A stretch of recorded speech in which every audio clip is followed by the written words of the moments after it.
अब रविंदर मुझे बताइए, लंबी लाइन यहां पर प्रधानमंत्री ने खींच दी है। एक तरफ मंदिरों पर कब्जे वाली बात, तमिलनाडु सरकार से उसका जवाब मांगा गया है। दूसरी बात कि दक्षिण भारत के अधिकार, यानी जिसकी जितनी संख्या भारी हो जाएगी तो दक्षिण भारत के अधिकार कम हो जाएंगे, क्योंकि संख्या भारी तो नॉर्थ इंडिया में है। और तीसरा उन्होंने कहा है कि सबसे बड़ी जाति गरीब है।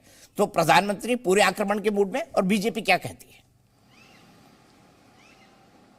बिल्कुल दीपक जी, अभी जब मानसून सेशन के दौरान ही प्रधानमंत्री नरेंद्र मोदी ईस्ट और नॉर्थ ईस्ट के सांसदों के साथ जब मुलाकात कर रहे थे, उसी क्रम में उन्होंने कहा था कि जो भी सोचते हैं, जो भी सांसद सोचते हैं कि इस कास्ट के वो नेता हैं और इस कास्ट के बदौलत उनको टिकट मिलेगा, तो आप भूल जाइए। सबसे जात कोई है तो गरीब है, और गरीब कल्याण हमारी सरकार कर रही है पिछले 9 साल से। आप गरीबों के पास जाइए, वोट आपको मिलेगा। तो ये प्रधानमंत्री का नारा रहा है।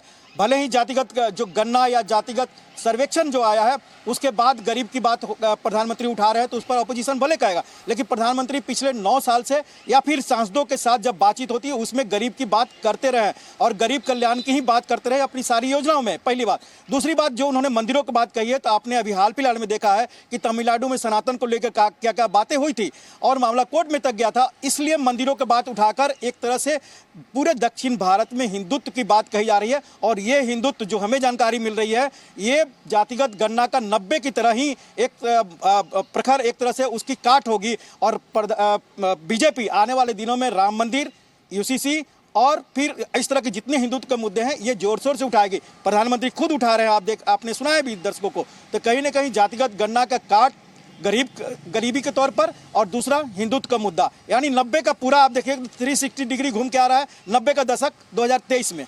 मंडल वर्सेस कमंडल पार्ट 2 डिफेंसिव नजर आ रही है, या वो उनको लग रहा है कि नहीं मुद्दा मिल गया? अभी तक तो इंडी में सब ये कह रहे हैं कि भाई देखिए अब तो मुद्दा हो गया, 2024 का यही मुद्दा है। क्या इस पर डिफेंसिव है बीजेपी? अब बिल्कुल नहीं। दीपक जी, जब ये जातिगत गणना की बात हो रही थी, जब नीतीश और बीजेपी एक साथ थे, तो अमित शाह के कमरे में बहुत लंबी लंबी बैठकें होती थी। संजय जायसवाल उसमें पार्टी के अध्यक्ष थे, कोई स्टैंड नहीं लिया जा रहा था। उस समय कहा गया कि आप विरोध नहीं करिए, आप इसमें सपोर्ट करिए। और उसके बाद बीजेपी और नीतीश कुमार ने इसको सपोर्ट किया था और ये गणना शुरू हुई थी, सर्वेक्षण शुरू हुआ था।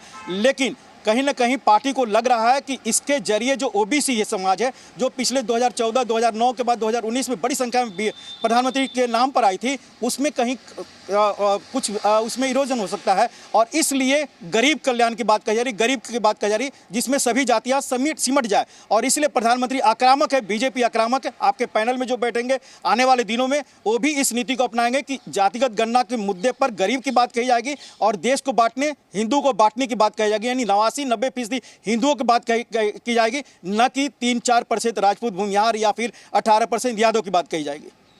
ठीक है, बहुत बढ़िया रविंद्र, आपने बहुत अच्छे से एक्सप्लेन किया इस पूरी खबर को कि भारतीय जनता पार्टी कतई डिफेंसिव नहीं है, एग्रेसिव है। और उनका कहना है कि मंडल वर्सेस कमंडल पार्ट 2 भी अगर होता है तो भारतीय जनता पार्टी अपने हिंदुत्व की लाइन को लेकर आगे के लिए तैयार है।